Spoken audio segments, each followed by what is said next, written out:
నమస్తే మగువ కార్యక్రమానికి స్వాగతం. గర్భిణులు మామూలుగా ఎలాంటి జాగ్రత్తలు తీసుకోవాలి అనే విషయం మనకు ఎప్పటి నుంచో డౌట్స్ ఉంటాయి. ప్రధానంగా వర్షాకాలంలో గర్భిణులు ఎలాంటి జాగ్రత్తలు తీసుకోవాలి, ఎలాంటి ఆహారం తీసుకోవాలి, ఎలాంటి ఎక్సర్సైజెస్ చేయాలి, ఎలాంటి శ్వాసకోశ సమస్యలున్నా దానికి ఎలాంటి పరిహారాలు పాటించాలి, ఇలాంటి సందేహాలన్నీ తీర్చడానికి మనతో పాటు డాక్టర్ జెస్సిమా ఉన్నారు. వారిని అడిగి డీటెయిల్గా తెలుసుకుందాం. నమస్తే డాక్టర్ గారు. నమస్కారం.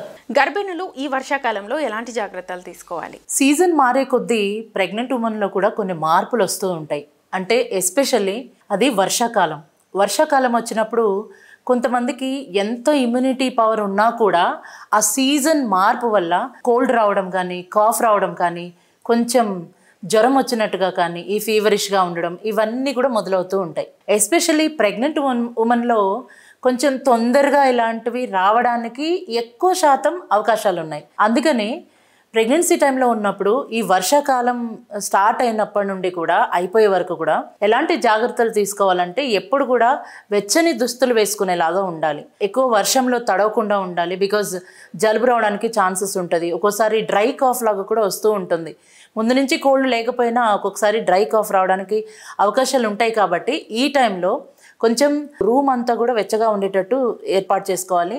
అలాగని రూమ్ హీటర్స్ని వాడకుండా ఉండడమే బెటర్ ఇండియాలో అయితే. ఎందుకనంటే రూమ్ హీటర్స్ వాడడం వల్ల కూడా కొంతమందికి నోస్ అంతా కూడా చాలా డ్రై అయిపోతూ ఉంటుంది. డ్రై అయిపోయి చాలా ఇబ్బంది పడుతూ ఉంటారు శ్వాస తీసుకోవడానికి. అందుకని స్వెటర్ లాంటివి వేసుకోవడం అండ్ వేడిగా ఉన్న వస్తువుల్ని ఎక్కువ అంటే భోజనంలో తీసుకోవడం కానీ ఇలాంటివి కొంచెం జాగ్రత్తలు తీసుకుంటూ ఉండాలి. ఒకవేళ జలుబు అలాంటివి ఏమన్నా చేశాయనుకోండి, చేస్తే కొద్దిగా కషాయాలు తీసుకోవడం, ధనియా కషాయం కానీ, జీలకర్ర ఇవన్నీ మిక్స్ చేసుకొని పొడిలాగా చేసుకొని ప్రతిరోజు ఇన్స్టెడ్ ఆఫ్ యూజింగ్ కాఫీలు కానీ టీలు కానీ తాగే బదులుగా ఒక చిన్న గ్లాసులో ప్రతిరోజు కషాయం తాగడం.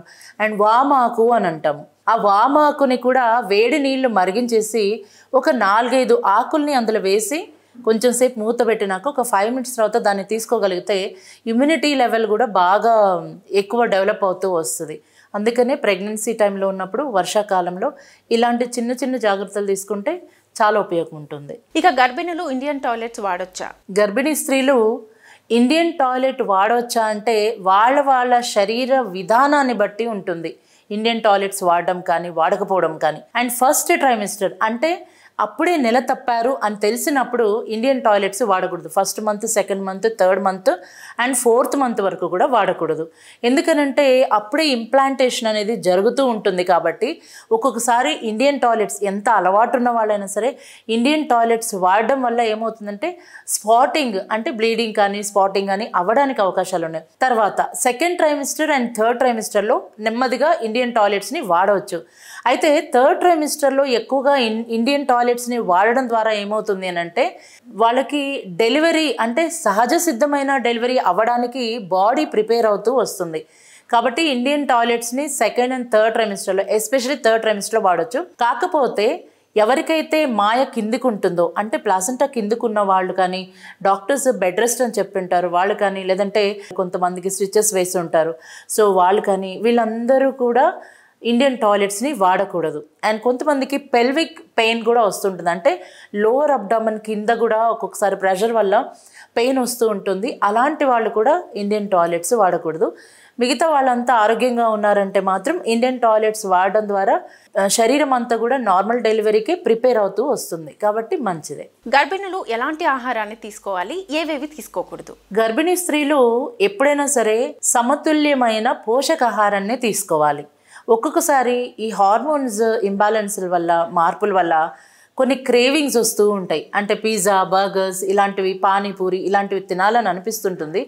కానీ పెద్దవాళ్ళు చెప్పినట్టుగా అలాంటివి ఏవి తినకుండా ఆగకూడదు అని అంటారు. నిజమే. కాకపోతే ఏంటంటే అప్పుడప్పుడు ఎప్పుడైనా ఒకసారి తీసుకోవడం తప్పులేదు. కాకపోతే ప్రతిరోజు మాత్రం ఇలాంటివి తీసుకోకూడదు. అలాంటివి తీసుకుంటే నష్టమే జరుగుతూ ఉంటుంది. అందుకని సమతుల్యమైన ఆహారం అని అంటే ప్రోటీన్స్ బాగుండాలి, విటమిన్స్ బాగుండాలి, ఫైబర్ ఉండాలి, ఐరన్ ఉండాలి అండ్ కాల్షియం కూడా ఉండాలి. ఇవన్నీ బ్యాలెన్స్డ్గా ఉండే కూరగాయలు, ఆకుకూరల్ని ఎవ్రీ ఆల్టర్నేట్ డేస్లో కనుక తీసుకోగలిగితే చాలా మంచిది. అన్ని రకాల సీజనల్ ఫ్రూట్స్ మాత్రం ప్రతిరోజు తీసుకోగలగాలి. మామిడి పండు అండ్ పైనాపిల్, పప్పాయ ఇవి కొంతమందికి పడవు. అది మంచిది కాదని కాదు, కానీ కొంతమందికి పడవు. కాబట్టి ఒక్కొక్కరు శరీర తీరు ఒక్కొక్కరు లాగుంటుంది. కాబట్టి మీ శరీరానికి వీటన్నిటిలో ఏవి పడుతున్నాయి, ఏవి పడకుండా ఉన్నాయి అనేది చూసుకోవాలి. కాల్షియం కనుక తక్కువగా ఉంటే మన శరీరంలో బేబీ డెవలప్ అవుతున్నప్పుడు తల్లి శరీరం నుంచి కాల్షియం తీసుకొని తను శక్తివంతంగా తయారవుతూ ఉంటారు. అందుకనే ఎక్స్ట్రా కాల్షియం, ఎక్స్ట్రా ఐరన్ అనేది చెప్తూ ఉంటాం తీసుకోవడానికి.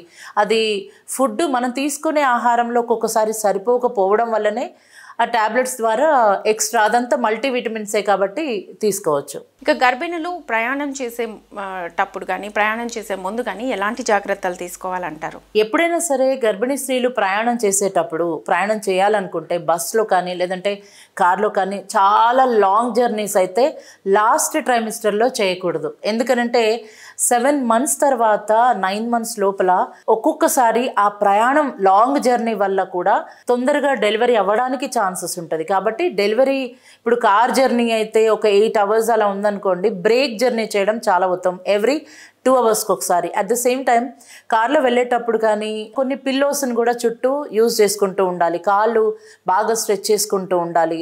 ఈవెన్ బస్లో వెళ్ళినప్పుడు కానీ ట్రైన్లో వెళ్ళినప్పుడు కానీ ఒకవేళ లాంగ్ జర్నీ అయితే మాత్రం ఎట్టి పరిస్థితుల్లో మీ చేతులని కాళ్ళని చిన్న చిన్న ఎక్సర్సైజ్ లాగా అట్లా కదిలించుకుంటూ ఉండాలి. అండ్ పడుకునే పొజిషన్ కూడా కరెక్ట్గా చూసుకోవాలి. అందుకనే మీరు చుట్టూ ఒక 2-3 కుషన్స్ కానీ పిల్లోస్ కానీ యూజ్ చేసుకొని పడుకుంటే బాగుంటుంది. ఎందుకంటే లాంగ్ జర్నీస్ ఉన్నప్పుడు ఎస్పెషల్లీ ట్రైన్ కానీ కార్లో కానీ పడుకునే పొజిషన్ సరిగా లేకపోవడం వల్ల బిడ్డకి ఒక్కొక్కసారి పేగు మెడకి చుట్టుకోవడం కానీ ఇలాంటివన్నీ జరగడానికి అవకాశాలు ఉంటాయి. కాబట్టి కొంచెం బ్రేక్ జర్నీ చేస్తూ వెళ్తే చాలా మంచిది.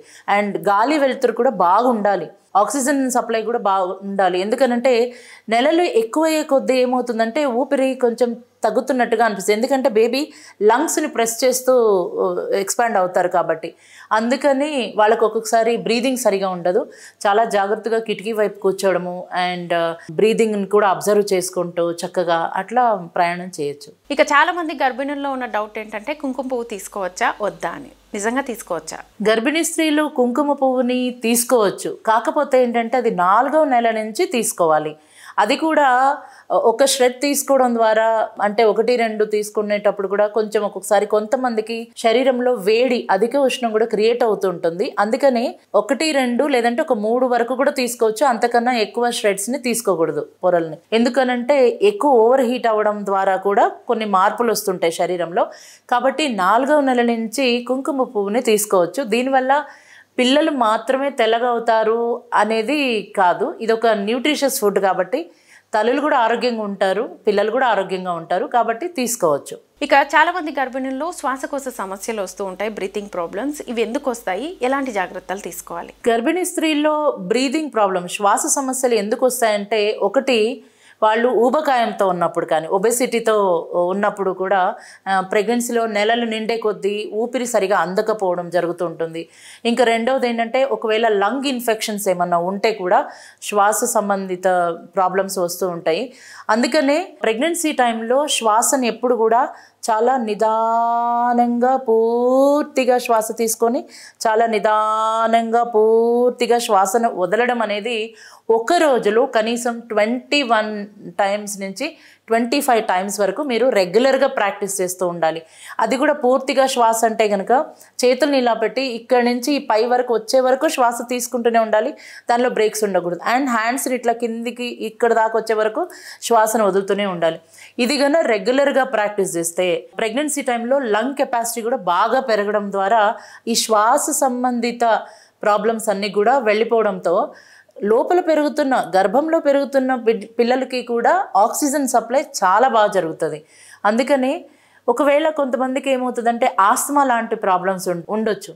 సో ప్రతిసారి అది ప్రెగ్నెన్సీ కన్ఫర్మ్ అయినప్పటి నుంచి డెలివరీ అయ్యే వరకు శ్వాస ఇబ్బందిగా ఉంటే మాత్రం ఒకసారి డాక్టర్ దగ్గరికి వచ్చి చెకప్ చేయించుకోవాలి. అదర్వైజ్ ఈ ప్రాణాయామ ద్వారా కూడా లంగ్ కెపాసిటీని పెంచుకోవచ్చు. ఇక చాలా మంది గర్భిణుల్లో కాళ్ల వాపును మనం చూస్తూ ఉంటాము. ఎందుకు వస్తుంది అసలు ఈ కాళ్ల వాపు? గర్భిణీ స్త్రీలలో కాళ్ల వాపులు రావడానికి కొన్ని కారణాలు ఉన్నాయి. ఒకటి సాల్ట్ బాగా తీసుకోవడం, రెండోది మెంటల్ టెన్షన్ కూడా, స్ట్రెస్ ఎక్కువ తీసుకోవడం. మూడవది ఎక్కువసేపు ఒకే స్థలంలో కూర్చోవడం, అంటే కూర్చొని వర్క్ చేస్తూ ఉంటారు కొంతమంది.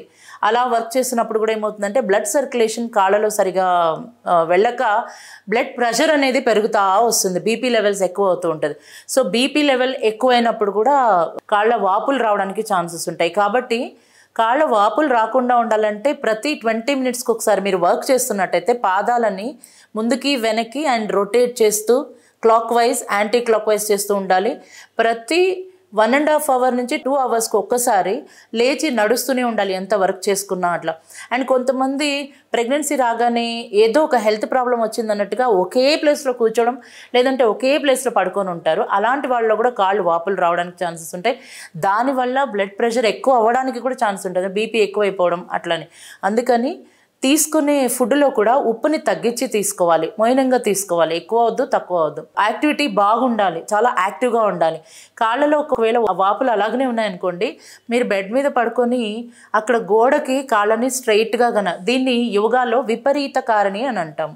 సో ఈ విపరీత కారిణి అనే ఆసనంని ఒక రోజులో కనీసం ఒక 3 to 4 టైమ్స్ ప్రాక్టీస్ చేయడం ద్వారా, ఒకసారి గోడ మీద కాలు పెట్టారంటే ఒక 30 సెకండ్స్ నుంచి 60 సెకండ్స్ వరకు కాల్ని అలా ఉంచవచ్చు. ఇదంతా చిన్నవే. సో ఇవి చేయడం ద్వారా కూడా తగ్గిపోతుంది. At the same time barley water, ఎప్పుడైతే కాళ్ళలో వాపులు ఇలా వచ్చాయో అప్పుడు మాత్రమే బార్లీ వాటర్ని తీసుకోవాలి. కొంతమంది ఏమంటారంటే ప్రెగ్నెన్సీ రాగానే కొంతమంది చెప్తుంటారు బార్లీ వాటర్ రోజు తీసుకో మంచిది అని అంటారు.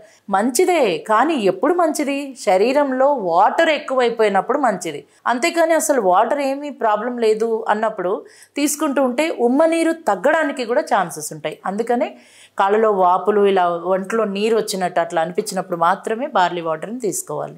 ఇక చాలామందికి గర్భం దాల్చక ముందు థైరాయిడ్ ఉండదు, వన్స్ ప్రెగ్నెన్సీ కన్ఫర్మ్ అయిన తర్వాత థైరాయిడ్ వస్తుంది. ఎందుకు వస్తుంది అసలు? ఈ థైరాయిడ్ సమస్యలు అనేవి కొంతమందిలో ముందు నుంచి కూడా వస్తూ ఉంటాయి. కొంతమందికి వాళ్ళ ఫ్యామిలీలో ఎవరికన్నా ఉన్నా కూడా వస్తూ ఉంటుంది. కొంతమందికి చాలా ఒబేసిటీతో బాధపడుతున్నప్పుడు కూడా వస్తుంది. ఒక్కోసారి కొంతమందికి హార్మోన్స్లో చేంజెస్ వల్ల కూడా వస్తుంటుంది. సో ఒక చిన్న చిట్కా, ఈ ప్రెగ్నెన్సీ టైంలో థైరాయిడ్ వచ్చినప్పుడు యాక్చువల్గా మెడిసిన్ కూడా రెగ్యులర్గా కొంచెం వాడడానికి డాక్టర్స్ చెప్తూ ఉంటారు. అయితే దీనికి ఒక చిన్న చిట్కా ఏంటంటే ఈ గొంతు దగ్గర ఎప్పుడు కూడా ఇలా మసాజ్ చేసుకోవాలి. ఒక 5 to 10 మినిట్స్ వరకు కన్నా ఇలా చేసుకోగలిగితే ఆ థైరాయిడ్ సమస్య అనేది తొందరగా వెళ్ళిపోతుంది. అట్ ద సేమ్ టైం మేము చాలా మందికి చేసి చూసాము. ఒక ఆనియన్ అంటే పెద్ద ఉల్లిపాయ అంటాం, ఆ ఉల్లిపాయ ఆనియన్ని దాన్ని సగం కట్ చేసి దాన్ని నెమ్మదిగా ఇక్కడ మసాజ్ చేసుకుంటూ ఉండాలి. ఎనీ టైం మసాజ్ చేసుకోవచ్చు, 5 టైమ్స్. అంటే ఎప్పుడైనా చేసుకోవచ్చు, కానీ ఒక 5 సార్లు చేసుకోగలిగితే కనుక ఇక్కడ నెమ్మదిగా ఆ థైరాయిడ్ అనేది వెళ్ళిపోతూ ఉంటుంది. థైరాయిడ్ సమస్య ఉన్నప్పుడు కొంతమంది కన్సీవ్ అవ్వడానికి కూడా ప్రాబ్లం అవుతూ ఉంటుంది. ఒక్కోసారి ప్రెగ్నెన్సీలో కన్సీవ్ అయినా కూడా మిస్క్యారేజెస్ అవుతూ ఉంటుంది. అది కూడా దానికి one of the reason thyroid. So thyroid సమస్య ఎక్కువ ఉందా తక్కువ ఉందా అనేది డాక్టర్ దగ్గరికి వెళ్ళి చెకప్ చేసుకున్నప్పుడు మాత్రమే తెలుస్తుంది. ఒకవేళ మెడికేషన్ అవసరమైతే మెడికేషన్ తీసుకోవాల్సి ఉంటుంది. దాంతో పాటుగా యోగాకు సంబంధించిన ప్రాక్టీస్ కనుక చేయగలిగితే చాలా తొందరగా మార్పు అనేది వచ్చేస్తుంది. ఓకే, ఒక పేషెంట్ క్వశ్చన్ అడుగుతున్నారు డాక్టర్ గారు. నాకు 2 నెలల క్రితం డెలివరీ అయింది. డెలివరీ అయిన దగ్గర నుంచి ఒళ్ళంతా ఒకటే దురద, ఆయింట్మెంట్ రాసుకున్నాను, కానీ ఎంతకీ తగ్గడం లేదు, నన్ను ఏం చేయమంటారు అని అడుగుతున్నారు. ప్రెగ్నెంట్ ఉమెన్లో కొంతమందికి ఒళ్ళంతా దురదలు అందరికీ రావు, కానీ కొంతమందికి మాత్రం చాలా ఇరిటేషన్ వస్తుంటుంది. దురద వచ్చినప్పుడు ఇలా అనుకోవడంతో వాళ్ళకి కాస్త ఉపశమనంగా అనిపిస్తుంది. కాకపోతే ఇక్కడ ఏంటంటే చాలా ఇంపార్టెంట్ థింగ్, గోర్లని టచ్ చేయకూడదు. ఓన్లీ చేత్తోనే ఇట్లా నెమ్మదిగా అట్లా అనుకోవాలి, లేదంటే ఒక కాటన్ క్లాత్ తీసుకొని అయినా సరే ఇలా దురదని గోకుంటూ ఉండొచ్చు, చాలా ఉపశమనం ఉంటుంది. అయితే దీనికి కొన్ని కారణాలు ఏంటంటే వాళ్ళు వేసుకునే నైలాన్ బట్టల వల్ల కూడా అవుతుంది. రకరకాల ఇప్పుడు కొత్త బట్టలు తీసుకొస్తారు, వెంటనే దాన్ని వాష్ చేయకుండా వేసేసుకుంటారు. ఫ్యాబ్రిక్ ఇన్ఫెక్షన్ అంటారు దీన్ని. సో ఫ్యాబ్రిక్ అలర్జీ అంటారు యాక్చువల్గా. సో ఈ బట్టల వల్ల కూడా వస్తుంది. అండ్ నైలాన్ క్లాత్స్ ఇలాంటి వంటికి కొన్ని పడవు, అవి దానివల్ల కూడా వస్తుంది. తర్వాత కొన్ని రకాల ఫుడ్స్ తిన్నప్పుడు కూడా, అంటే కొన్ని ఫుడ్స్ కొంతమందికి పడవు. సో అది అన్నప్పుడు కూడా అట్లా వస్తుంటుంది. కొంతమందికి మెడిసిన్స్ కూడా పడవు, అలాంటి వాళ్ళలో కూడా ఈ సమస్య అనేది వస్తుంటుంది. ఇంకొంతమందికి డ్రై స్కిన్ ఉంటుంది, ఆ డ్రై స్కిన్ వల్ల కూడా ప్రెగ్నెన్సీ టైంలో అలర్జీస్ అనేది బాగా వస్తుంటుంది. దీనికి ఏం చేయాలి అంటే 1 spoon coconut oil, 1 spoon castor oil అంటే ఆముదము. ఈ రెండింటిని సమపాళ్లలో బాగా మిక్స్ చేసేసి ఎక్కడైతే మీకు దురదలుగా అనిపిస్తుందో ఒళ్ళంతా కూడా అక్కడ స్నానానికి ముందు బాగా అప్లై చేసేసుకొని ఒక 10 నుంచి 15 నిమిషాలు వెయిట్ చేసి తర్వాత మీరు స్నానం చేసుకోగలిగితే మాత్రం చాలా మంచి ఉపశమనం ఉంటుంది. దీనికి స్కిన్ ఎప్పుడు కూడా మాయిశ్చర్ ఉండేటట్టు మెయింటైన్ చేసుకోవాలి. ఇక ఫైనల్గా జెస్టేషియల్ డయాబెటీస్ అంటే ఏంటి, దాని గురించి వివరించండి. ప్రెగ్నెంట్ ఉమెన్లో జెస్టేషనల్ డయాబెటీస్ రావడానికి 2 కారణాలు ఉన్నాయి. ఒకటి ఏంటంటే ఇంతకుముందు వాళ్ళ మదర్కి కానీ ఎవరికైనా ఉన్నట్టయితే కనుక ప్రెగ్నెన్సీ టైంలో రావడానికి ఛాన్సెస్ ఉన్నాయి. కాబట్టి జెస్టేషనల్ డయాబెటీస్ వచ్చినప్పుడు అది డెలివరీ అయినాక క్రమంగా తగ్గిపోతూ ఉంటుంది. కొంతమందిలో అలా కాకుండా ఎక్కువ అవ్వడానికి కూడా ఛాన్సెస్ ఉండొచ్చు. వీళ్ళకి మెయిన్ థింగ్ వచ్చేసి హిమోగ్లోబిన్ లెవెల్స్ తక్కువ, ఊబకాయం, ఒబెసిటీ చాలా ఎక్కువ ఉన్న కూడా వస్తుంటుంది. అండ్ ముందు నుంచి కూడా అంటే ప్రెగ్నెన్సీలో అది బయటపడుతుంది. ముందు నుంచి కూడా ఆహార విహార విధానాల్లో అంటే లైఫ్ స్టైల్లో కూడా కొన్ని మార్పులు ఉంటాయి. సరైన క్రమశిక్షణ అయిన ఆహారం తీసుకోకపోవడము, సమతుల్యమైన ఆహారం తీసుకోకపోవడం, ఒక ఫుడ్ డిసిప్లిన్ ఇవన్నీ లేకపోవడం వల్ల కూడా జెస్టేషన్ డయాబెటీస్ వస్తుంది. అలాంటి వాళ్ళు షుగర్ కంటెంట్ ఏదైనా సరే అది కంప్లీట్గా మానవేయాల్సి ఉంటుంది. రా ఫుడ్స్ని ఎక్కువ తీసుకోవాలి. దానికి బెస్ట్ థింగ్ ఏంటంటే బూడిద గుమ్మడికాయ జ్యూస్ని కన్నా చేసుకొని ప్రతిరోజు తాగగలిగితే జెస్టేషనల్ డయాబెటీస్ నుంచి తొందరగా బయటపడతారు. అంతేకాకుండా ప్రెగ్నెన్సీ టైమే కాదు, మామూలు టైంలో తీసుకోవచ్చు. బట్ ప్రెగ్నెన్సీ టైంలో ఎవ్రీడే ఒక చిన్న గ్లాస్ బూడిద గుమ్మడికాయ దాన్ని తురిమేసేసిన తర్వాత వడకట్టి ఆ జ్యూస్ని మాత్రము మజ్జిగలో కలుపుకొని వీలైతే మీకు అనిపిస్తే కొద్దిగా సాల్ట్ వేసుకొని నిమ్మరసం వేసుకొని కొంచెం కొత్తిమీర వేసుకొని దాన్ని ప్రతిరోజు కన్నా తాగగలిగితే జెస్టేషన్ డయాబెటీస్ నుంచి అంటే ఎటువంటి మందుల సహాయం లేకుండా కూడా దీనివల్లనే తొందరగా మార్పులు అనేది వస్తాయి. ఎక్కువ రా ఫుడ్స్ తినండి. కీరా, క్యారెట్ ఇది ఎప్పుడు కూడా నములుతూనే ఉండాలి. బాడీలో ఎంత బ్యాలెన్స్డ్ ఫుడ్ అనేది వెళ్తూ ఉంటుందో ఇవన్నీ కూడా తొందరగా బయటపడవచ్చు. అయితే దీనికి జెస్టేషన్ డయాబెటీస్కి వన్ ఆఫ్ ద కారణం కూడా ఏంటంటే మెంటల్ డిప్రెషన్, మెంటల్ స్ట్రెస్.